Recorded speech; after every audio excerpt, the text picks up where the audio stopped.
Stephen M. Smith of Touchdown Alabama joining us at least once a week here on Mark Rogers TV to give you the best coverage of Alabama football as we kick it around the Tide's performance and the overall SEC and national look.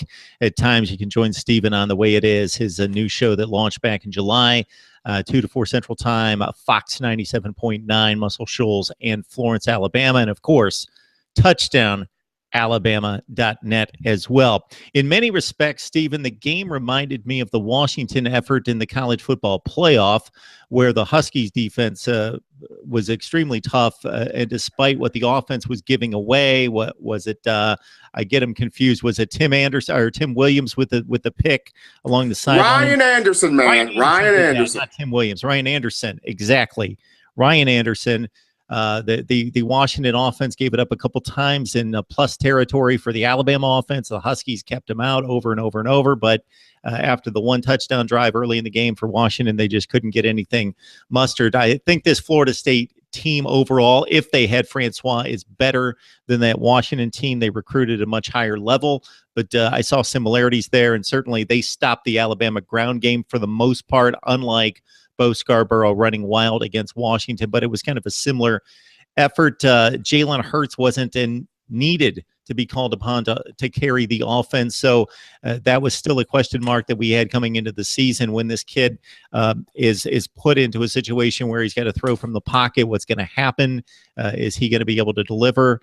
And it goes to show you how just amazing the Alabama process of recruiting, development, and just reloading and getting the players back in position to play championship football against the best teams in the nation. And it really gives you appreciation for what Clemson pulled off the last 2 years in playing with Alabama and then finally defeating Alabama, and what inexplicably Ole Miss was able to pull off 2 consecutive years with Chad Kelly pulling the trigger.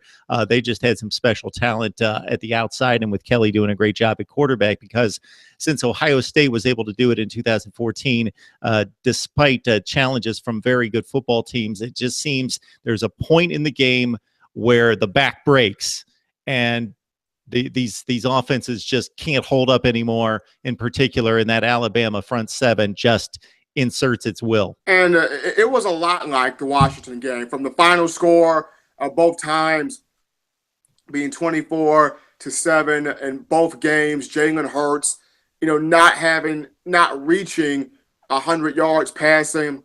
There were some moments where he stepped up in the pocket, and I felt like he made some good throws. He made some progressions. There were other times where just did not have enough time to get the ball out. By the time he gets the ball, there's a defender staring him in his face, or the ball is snapped low and he has to bend down and grab it and try to make a play.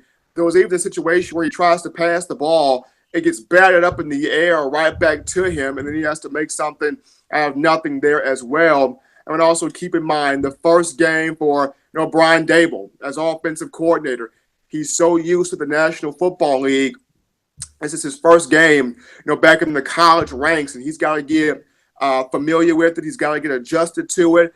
Michael Laskley, who's been in college football for 20 years, preferably the offensive side of the football for 20 years, he's going to have to start, having some say within the offense. Use that 20-year experience to, let Dable know, well, maybe, try this right here, or go this route right here, or go that route right there. Really try to, get that balance between Dable and Michael Laskley, and just going inside more on Laskley.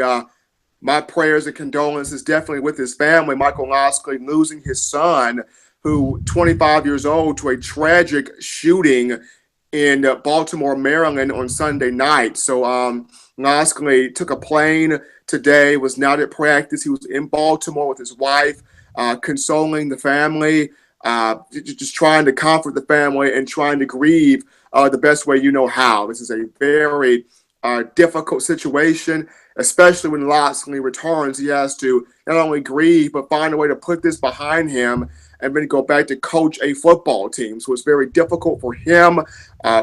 Prayers and thoughts out to Laskley and his family. But as far as football is concerned, Alabama definitely has some things on offense that it needs to work on. But more prevalently right now, you've got to find some linebackers and some young kids that will step up and fill in the voids left behind by Terrell Lewis and Christian Miller. It's a rude awakening to all of us that life goes on, and a good reminder that in our analysis and what becomes sometimes criticism of these players and coaches, that we need to understand that they have much more important matters to tend to on a daily basis than football, for as important as it is and how much we love it, and that it's their livelihood, that there are things going on behind the scenes that sometimes we're unaware of. And in this case, the news is out. And again, thoughts and prayers, yes, definitely go out to Mike Locksley and his extended family.